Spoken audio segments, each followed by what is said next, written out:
Well, I'm excited to sit here with Jovan Ramos, and he's a new Senior Lead Navigator on the Auxano team. Jovan, tell us a little bit about yourself, where you are right now. Oh, thank you so much. I'm Jovan Ramos. I'm living in Glen Ellen, Illinois, which is the west suburbs, right near Wheaton College and Naperville. People typically know those areas, but I am born and raised in New York City. I'm a true New Yorker. My wife and my children are all born there. So occasionally you'll hear water, and you hear coffee. Those two things are going to be the Coffee? indicate Is the it coffee. coffee? Am I drinking coffee right You're now? drinking coffee, and so occasionally you'll hear that come out, and that'll be the indicator that I'm truly a New Yorker. Letting a So little bit of New York slide back through. yeah, it comes in every so often. It comes in water and in coffee. Those are the two Yeah, that it'll sneak in the most. I love it. I love it. So you grew up in New York City, Yes, sir. and that's where your roots are. What do you love most about New York City? Oh, I think what I love most is cultural, like this cultural melting pot. You can literally get any type of food, you can get any type of experience. And when people say it's the city that never sleeps, it really is that. I've had the privilege of living in Louisiana and as well as in Illinois, and stores close down at 9 p.m. But the exciting thing about New York, if you need to get a dress shirt at midnight, you could probably find a place that you could get a dress shirt at midnight. And so it's just really exciting to have this cultural melting pot in conjunction with like a city that really is ongoing all the time. It just it doesn't stop. It just keeps going. Sorry, my brain is thinking about reasons I might need a dress shirt at midnight. Yeah, I can think of some. exactly. Enough, I can. Early flight, you messed up your Yeah. last one. You got to get one. Something's going on. Yeah, it's dinner. Got spaghetti on That's my right. shirt at dinner or something That's right. like that. So, oh my gosh, yeah. So fun, and so many office references in my head now about That's New York right. City. Yeah, that's right. Which is your Sabaros. favorite Sabero? Which is your favorite That's right. Sabero to go eat at? That is right. I love it. Oh I my love it. gosh. Now you've got a beautiful family, and you guys Thank live in you. Chicago. Tell us a little bit about your family.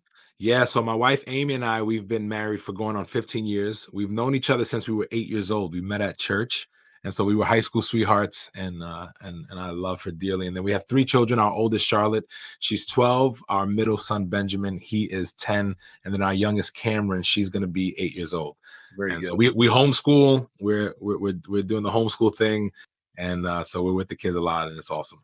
I love it. I love it. You've been on staff. Well, first, early life, you have a degree in mass communications. What did Yeah. you do with that degree? Tell us about kind of early professional life. Yeah, so it's interesting.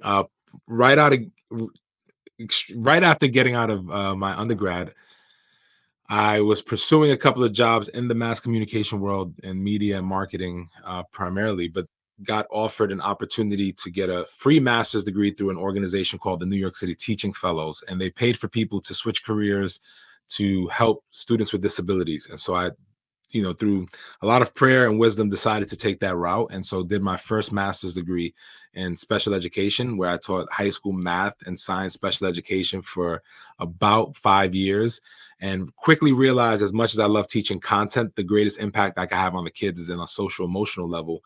And so I got a second master's degree in counseling and began to work with students in that way. And it was a really special time, but just being able to help students both academically and then socially, emotionally, and kind of help them navigate their own lives. What's your church background? Tell us a little Yeah, bit about how you grew up. yeah. So my wife and I attended a church called Manhattan Grace Tabernacle in New York City, which was an offshoot of Brooklyn Tabernacle. So Brooklyn Tabernacle in New York in the late 80s was growing pretty big. And what they would do as a way, as opposed to planting another church, they would send people out. And so the church that I was a part of, they were the second church ever sent out from Brooklyn Tabernacle. So we met on the Upper West Side, literally right across the street from Columbia University is where the church was. And so attended that church all throughout high school, college, and even younger than that. And then my wife and I were there. We were bivocational youth pastors. I just served as the youth pastor there for a long time, served as the worship leader for a long time, did a lot of those roles, and then ended up getting on staff at Brooklyn Tabernacle because of that connection. They offered me a role, and I was on staff at the Brooklyn Tabernacle for several years and worked there. What was your role at Brooklyn Tabernacle? Yeah, so we had a young adult ministry. So I came in kind of using that mass comms degree. I came in as the creative director Yeah. and oversaw all volunteers. So we had a young adult ministry that would have about 1,000 young adults coming out every Friday and about 300 volunteers. So, and there were 2 staff members. So I came on initially to create systems for the volunteers and then run some creative elements as well and kind of see that. And then within 6 months, I actually ended up taking over the young adult ministry and was the young adult pastor there, and ran that, which was a really special time. So it was not solely just college. It was actually college and young adults. So you get a lot of young working professionals, everyone from investment bankers to lawyers to corporate lawyers to teachers, as well as college students. So it was a really big net, but we would see anywhere between 800 to 1,000 young adults every Friday night. And it was a pretty special ordeal. I love that. I don't think that I'm ever with a team that when I'm walking through the vision planning, the 12 templates, and we talk about obedient anticipation as one of the templates, which, in that become category, we think about responsive, just waiting on the Lord, that I don't say, and some of us read in the mid to late 90s, Fresh Wind, Fresh Fire. That's right. Think about that Tuesday night prayer service and the stories of Jim Cymbala and some of those things. And so just, it's exciting to know that you're bringing that experience with you to serving the local church. And I think that's a great perspective to have. Tell me about the jump from New York to Chicago.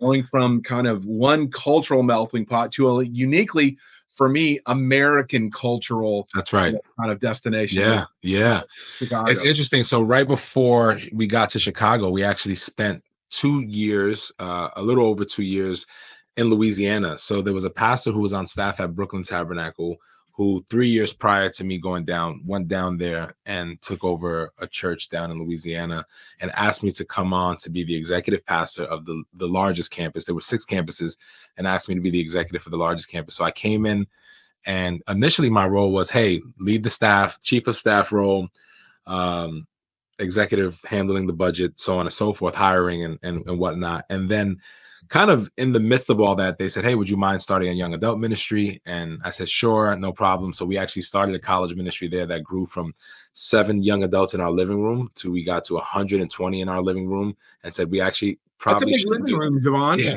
Well, I would say there was a lot of people in my kitchen as well. I was like, this probably should have shifted. And so we ended up going down to the University of Louisiana, to Lafayette, to U of L, and we were able to rent the space there. And so we did that. And then COVID hit. And as COVID hit, we then really felt the Lord transitioning us out of Louisiana into a larger market.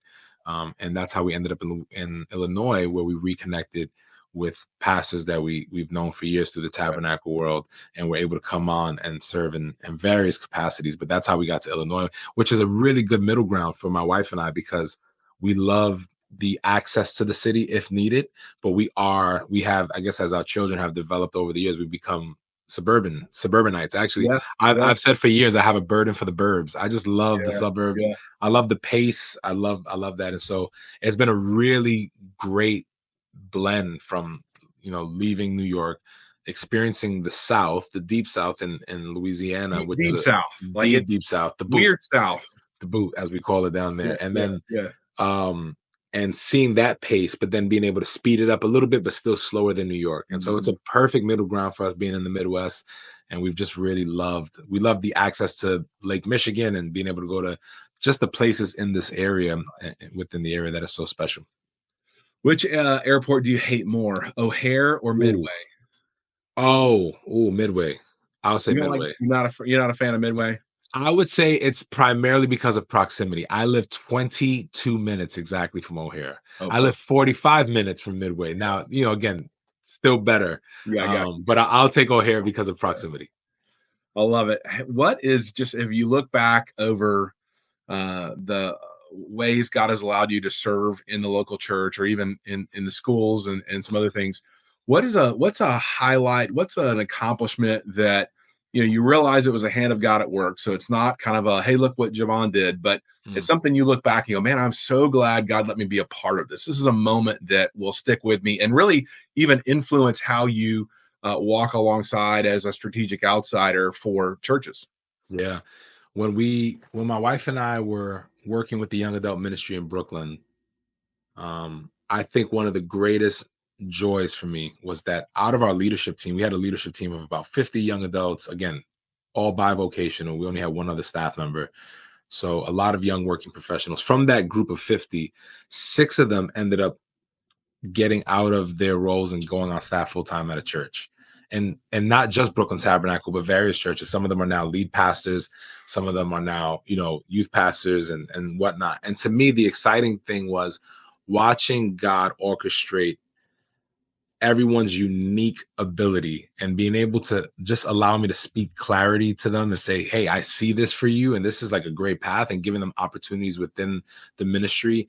And I think it was something that I can take no credit for. I mean, these people were faithful, they served, but it was so exciting to see the clarity that came from them as they served the local body, right? So it was like really special to see them take their unique giftings and their unique skill sets and be able to use that to serve the kingdom and then subsequently get opportunities. So to have 6 people walk away from just serving as bivocational, or just lay leaders, and then get full-time positions on staff at churches all over, ranging from smaller churches to mega churches, was really like exciting. It's still one of the highlights for me because it really positioned the kingdom in a unique way for people to be able to serve and build the body in other areas and variety of roles. So really, I hear you with a heart for leadership development, like developing leaders, some of those things, which is, as we know, one of the biggest challenges of church leaders that they're facing today is not can they get the work done that needs to be done, but are they raising up leaders to do the work of the ministry, as Ephesians 4 teaches us. That's right. Paul tells us. And so it's so fun to hear that heart for you and know that you're going to apply that heart as you work in this new role. Why Auxano as a lead navigator? Tell us, this is a big jump. I mean, you're going from church staff, which, by the way, the whole Auxano team has been on church staff. Like, we don't come in with any other perspective but having served the local church, even if, like you, my undergrad degree is in architecture. So I have experience outside of that, calling to the church, and then, a calling to not just to the church, but to serve, to serve a church, but to serve the church. That's right. Tell us about that move. This is a big move. It's a big jump. What is it that God did in that? How's it? Yeah. I think the first thing I would say is clarity. I think I've got a good word. That's one of our favorite words. So. It's a big word, but it's really like, it's no other way to describe it, is that I've found clarity for myself in that even as I transition from role to role, obviously New York, Louisiana, Illinois, bivocational youth pastor at a small local church, teacher, all those things. The thing that I discovered, the thread was, I felt really strong about handling assignments well, doing those assignments, and then finding myself going, okay, now what, Lord? What drew me to Auxano and the team was really the idea of being able to not just serve a local body, which is a desire of mine to be a part of and to connect with the local body, but to be able to serve the local body nationally and be able to serve the capital C church and be able to be kingdom minded and not just locally kingdom minded. And I think I've always had that desire. I've always had a longing to be able to help multiple people in multiple places and serve the body. And so being able to come in with a specified plan and being able to work alongside leaders to help them not only develop in clarity, but to develop in their own life and to be able to be a support. Someone, like you said, the entire team has been on staff at a local church. And so we understand the nuances and the complexities that take place when you're on staff as a leader. And leadership can be lonely, especially in church staff, because you're dealing with personal, professional, and spiritual. And so there's an excitement for me to be able to serve the bride that way and come alongside and really be a blessing to help equip the saints and to be able to help equip the local church around the country to be able to make an impact for their kingdom, using their unique skill sets for their unique fingerprint in their unique area. And so honestly, just that alone was invigorating for me. It brought a sense of excitement, knowing that I would be surrounded by a team of people who understand that desire and have that same missional value of helping others, but then subsequently also being able to play that out and help a variety of other leaders in different areas.